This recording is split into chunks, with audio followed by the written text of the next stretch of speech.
আসসালামু আলাইকুম, কেমন আছেন সবাই? আশা করি সবাই আল্লাহর রহমতে ভালো আছেন। আজকে আমি কোনো রান্নাবান্নার ভিডিও শেয়ার করব না। আজকে আমি বাচ্চাদেরকে নিয়ে টিকা দিতে যাব। তো আমার ঘরের পরিবেশটা একটু দেখিয়ে দিচ্ছি।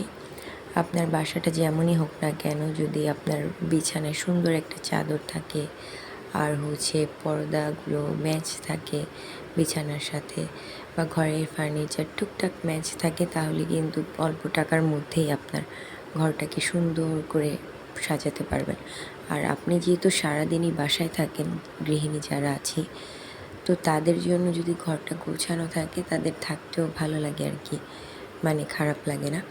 তো আমার বেশিরভাগ সময় তো বাসায় কাটে, যার কারণে আমি বাসাটাকে সুন্দর করে গোছাতে ম্যাচ করে পছন্দ করি আর কি। তো এই আমার বিছানা সুন্দর করে গোছানো। তারপর আমি রান্নার কাজে চলে যাব। আজকে আলু দিয়ে মাংস রান্না করব। আর বাচ্চার খিচুড়ির জন্য এখানে কয়েক টুকরা মাংস সবজি কেটে ধুয়ে নিয়েছি। বাসন ধুবো, অনেক বাসন জমে গিয়েছে, ভাত রান্না হয়ে গিয়েছে। তো আমি রেডি হয়ে নিব এখন। এই যে সুতির ড্রেসটা যে টেইলার থেকে নিয়ে হয়েছিল, সেই জামাটা পরবো। আর আমার বাচ্চার জন্য, ছোট বাচ্চার জন্য এই পাতলা নিমাটা, বাহির অনেক গরম, তো এই নিমাটা আর এই প্যান্ট, আর ওটার জন্য ব্লু প্যান্ট ছিল কিন্তু পাচ্ছিলাম না।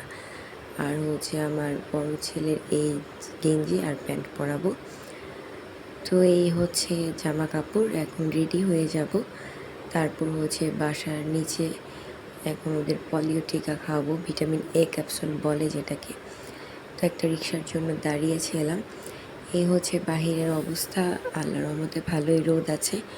আমরা বৃষ্টি হলে রোদের অপেক্ষা করি, রোদ থাকলে বৃষ্টির অপেক্ষা করি। আমাদের যাওয়ার কখনোই শেষ হবে না। আল্লাহ যা করেন আমাদের মঙ্গলের জন্যই করেন। কখন ঝড় বৃষ্টি, কখন রোদ দরকার, সেটা আল্লাহই ভালো জানেন। তো যদিও আমাদের গরমে কষ্ট হয়, তারপর অতিরিক্ত ঠান্ডায় কষ্ট হয়, অনেক মানুষ মারা যায়, কিন্তু আল্লাহ তো আমাদের জান্নাত থেকেই সৃষ্টি করেছেন, তাই না? তো আল্লাহ, আমরা বেশি রোদও সহ্য করতে পারি না, আবার বেশি ঠান্ডাও সহ্য করতে পারি না। এটা একজন বিদেশি বিজ্ঞানী রিসার্চ করে দেখেছিল। তো আমি ওনার নামটা ভুলে গিয়েছি, অনেক আগে নিউজে পড়েছিলাম। তো এই বিল্ডিংটাতে আসলে টিকা দিয়েছি বাচ্চাদেরকে। এখানে ওদের ছোটোবেলার সব টিকা দেওয়া হয়েছিল। তো টিকা দিয়ে চলে আসছি। মূলত টিকা কালকে ছিল, তো আমরা আসছি আজকে, আমি জানতাম না। তো আমার ফ্রেন্ড কল করে বলছিল যে টিকা এরকম। তো আমি কল দিয়ে দেখলাম, তো উনি বললো যে হ্যাঁ আপু, আমার কাছে আছে এক্সট্রা, আপনি চাইলে ওদেরকে খাওয়াতে পারেন, তো কিন্তু 2টার মধ্যে আসতে হবে, এই আর কি। তারপরে যে অটোরিকশা করে চলে যাচ্ছি বাসায়। তো মাঝখানে অটোরিকশা বন্ধ ছিল, তো তাদের খুবই কষ্ট হয়েছে।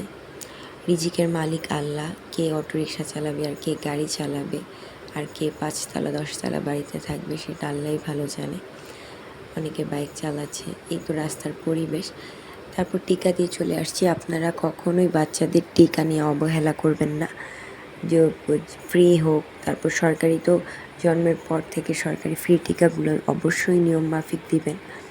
অসুস্থতা থাকলে তো এটা ভিন্ন ডাক্তারের পরামর্শ অনুযায়ী। এছাড়াও টাকা দিয়ে কিন্তু বাচ্চাদের অনেক টিকা পাওয়া যায়।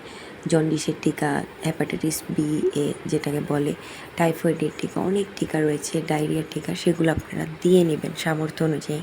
আমি আসলে দিতে পারিনি, তো তাই আপনাদেরকে বলে দিচ্ছি। আসার সময় 2 হালি ডিম আর চানাচুর নিয়ে আসছি। আজকে এই